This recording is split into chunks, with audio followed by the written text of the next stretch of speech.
Nagsimula ang kwento, isang container truck na kakaalis pa lang sa isang kilalang restricted area, Area 51. Patungo sa ilang lugar ang truck habang ini-escort ng mga sundalo. Sa pag-uusap ng mga sundalong ito, ipinakita na hindi nila alam ang laman ng container na kanilang dala. Sa kabilang banda, may isang bagong kasal na nag-e-enjoy sa kanilang unang araw ng kasal. Ang babaeng tuwang-tuwa ay nagbigay sa kanyang asawa ng walang katapusang kasiyahan. Dahil masyado nang natutuwa ang lalaki sa mga kinikilos ng babae, hindi niya namalaya na nasa kabilang lane na ang sasakyan. Dahil dito, bumangga ang sasakyan ng mag-asawa sa truck na nagdadala ng container. Ang commander na namuno sa convoy ng truck ay nakatanggap ng tawag mula sa punong tanggapan na nagsasabi sa kanila na lumayo sa container. Gayunpaman, bago nila marinig ang sasabihin ng punong tanggapan, isang misteryosong nilalang ang biglang lumabas sa container. Ang misteryosong nilalang ay zombie at sinimulan niyang salakayin ang mga sundalo doon. Pagkatapos ng insidenteng iyon, naghahanda ang zombie at ang mga infected na sundalo sa pag-atake sa lungsod ng Las Vegas. Ang lungsod ng Las Vegas, na may milyon-milyong mamamayan, ay naging lungsod ng mga zombie sa loob lamang ng isang gabi. Nabigla ang gobyerno sa zombie virus dahil sa mabilis na pagkalat nito. Pagkatapos ang gobyerno ay nagtayo ng container wall sa paligid ng buong lungsod ng Las Vegas, na kinulong ang zombie sa loob. Pagkalipas ng ilang buwan, narinig ng isang dating sundalo na nagngangalang Scott Ward ang balita na nagsasabi ang Pangulo na nagpaplanong bombahin ang lungsod gamit ang isang sandatang nuclear. Pagkatapos, dumating sa kanyang pinagtatrabahuan ang isang may-ari ng kasino, si Mr. Tanaka. Inaalok niya kay Scott ang misyon na kunin ang kanyang $200 milyong mula sa isang gusali ng kasino sa lungsod ng Las Vegas. Sa detalye, inutusan ni G. Tinaka si Scott na bumuo ng isang pangkat para gawin ang misyon. At ang koponan na lalahok ay gagantimpalaan ng $50 milyong mula sa pera na makukuha. Pagkatapos ay lumipat ang eksena sa isang pasilidad sa tabi ng container wall. Isang babaeng nagngangalang Gita ang humihiling sa anak ni Scott, na si Kate, na alagaan ang kanyang mga anak. Tinabi ni Gita na papasok siya sa lungsod ng Las Vegas upang hanapin ang kayamanan na naiwan doon. Plano niyang pumasok sa lungsod ng Las Vegas sa tulong ng isang insider, si Lily, isang border guard na babae. Samantala, biglang nanaginip si Scott tungkol sa kanyang nakaraan nang napilitan siyang patayin ang sarili niyang asawa dahil naging zombie na ito. Pagkatapos ng ilang pagsasaalang-alang, sa wakas ay sumang-ayon si Scott sa misyon na dati nang inaalok ni Mr. Tanaka. Di nagtagal, nagsimulang mag-recruit si Scott ng mga taong kilala niya para sumali sa kanyang team, na kinabibilangan nina Maria at Vander. Sila ay mga dating piling puwersa, at nag-alok ng gantimpala na $15 milyong para sa bawat isa sa kanila, kasama si Scott mismo. Pagkatapos, ang natitira ay si Peter, isang helicopter pilot, para sa $2 milyon, at isang zombie hunting YouTuber, Guzman, para sa $500,000. Si Dieter, isang safe-breaking hacker na may reward na $250,000, at ang natitirang pera para sa mga emergency na pangangailangan. Pagkatapos nilang mag-recruit ng mga miyembro ng koponan, inihanda agad nila ang kanilang mga paboritong armas, na sa kalaunan ay gagamitin nila sa pagharap sa mga zombie. Kinabukasan, dinala rin ni Guzman ang kanyang mga kaibigan na sina Damon at Chambers para sumali sa misyon.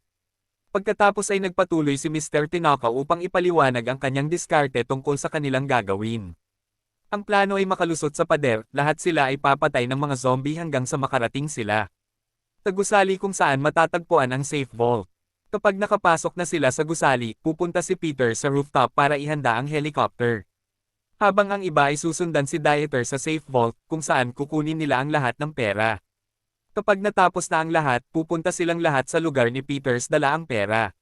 Dagdag pa rito, sasamahan sila ng isa sa mga tauhan ni Tanaka na magbabantay sa kanila upang matiyak na hindi nila kukunin ang lahat ng pera. Mayroon din silang isang araw para tapusin ang misyon, bago pasabugin ng gobyerno ang buong lungsod ng Las Vegas. Kinagabihan, hiniling ni Scott kay Kate na tulungan siyang makatawid sa container wall. Inalok niya si Kate ng $15 milyong upang bayaran ang pag-aaral ng mga bata sa kampo. Sa katunayan, si Kate ay isang voluntaryo sa kampo ng pasilidad, at maaaring hindi niya direktang payagan ang mga tao na makapasok sa lungsod. Kinabukasan, sumakay sila sa bus, at nagsimulang maglakbay patungo sa kampo.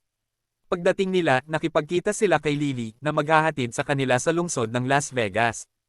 Pagkatapos ay napagtanto ni Kate na si Gita, na nag-imbite sa kanya na pumasok sa lungsod, ay umalis na sa kampo. Nagalit tuloy siya, at agad na sinuntok si Lily sa mukha. Lumalabas na walang ideya si Lily na may anak si Gita na naging dahilan ng pagpayag niya kay Gita na makapasok sa loob. Bilang resulta, hiniling ni Kate na sumama kay Scott upang mahanap si Gita. Napilitan si Scott na payagan ang kanyang anak na babae na sumama sa misyon.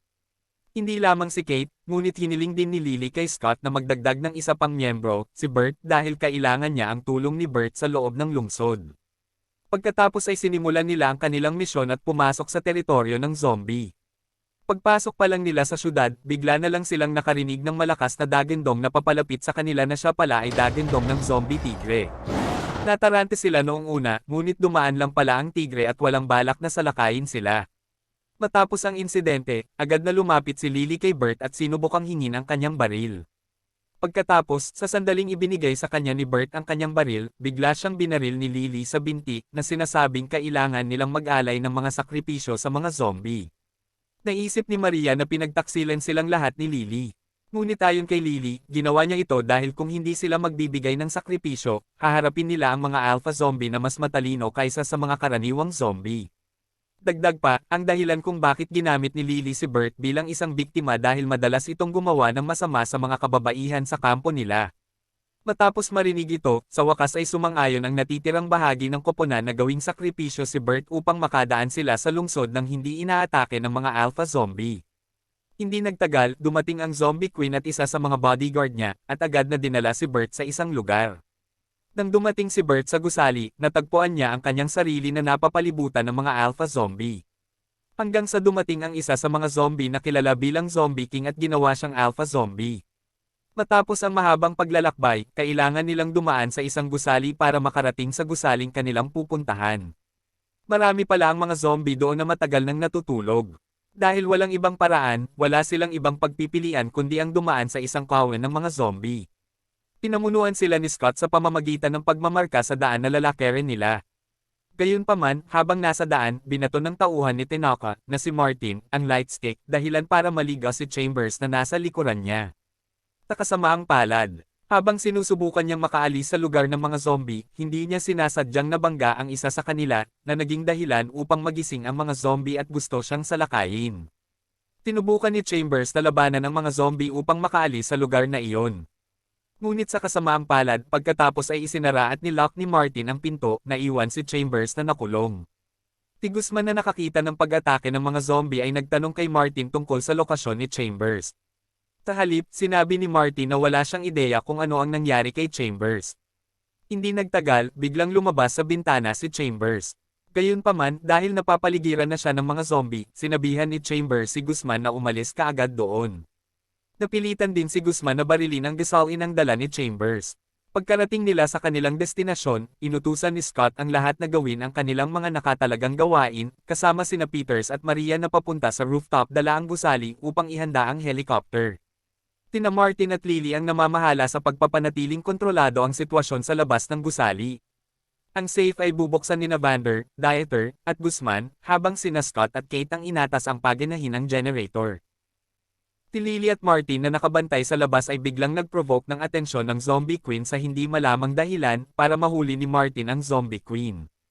Ang bodyguard ng Zombie Queen na nakakita sa insidente ay nagtangkang salakayin si Martin. Ngunit nagawa ni Lily na barilin ang zombie. Ginawa pala ito ni Lily para tulungan si Martin, na dati nang sinabi na kailangan niya ang dugo ng Zombie Queen para pag-aralan ang dugo. Gayunpaman, tila nagsinungaling si Martin kay Lily dahil ang tunay niyang layunin ay kunin ang ulo ng Zombie Queen para makalikha sila ng isang hukbo ng nakokontrol na mga buhay na bangkay. Nang makita ito ni Lily, sinubukan niyang bigyan ng babala si Martin na kung mahahanap ng Zombie King ang katawan ng Zombie Queen, mawawala ng saysay ang dati nilang kasunduan sa Alpha. Sa kabilang panig, pagkatapos na mabuksan ni Scott at Kate ang generator, mabilis na sumakay sina Peters at Maria sa elevator patungo sa rooftop, habang si Vander at ang iba ay nagtungo sa lugar kung saan matatagpuan ang safe. Pagkarating sa safe, nakakita silang tatlo ng ilang zombie at inubos nila ito. Pagtapos ginamit nila ang mga zombie na pintay nila para i-trigger ang mga patibong. Matapos yun, sinimulan ni Dieter na gamitin ang kanyang mga kasanayan upang i-unlock ang safe vault. Samantala, mukhang nahihirapan si Peters paandarin ang helicopter, at natuklasang nasira ang ilang bahagi. Bukod dito, nasunog ang helicopter habang inaayos ni Peters ang makina. Kasabay nito, habang nanonood sila ng balita, lumabas na ang presidente ay naisulong ang petsa ng kanyang pambobomba ng mas maaga kaysa sa plano. Nag-alala silang lahat dahil ngayon ay mayroon lamang silang 1 oras at kalahati upang tapusin ang misyon bago pasabugin ang lungsod. Matapos marinig ang balita, pumunta si Scott at ang iba pa sa safe room, ngunit ang kanilang presensya ay nakagambala kay Dieter na nagbubukas ng safe sa sandaling iyon, at kailangan niyang magsimulang muli sa simula. Habang hinihintay si Dieter na i-unlock ang safe, sinimulan nilang bilangin ang perang nahanap nila sa gusali para pantay-pantay na ipamahagi sa isa't isa.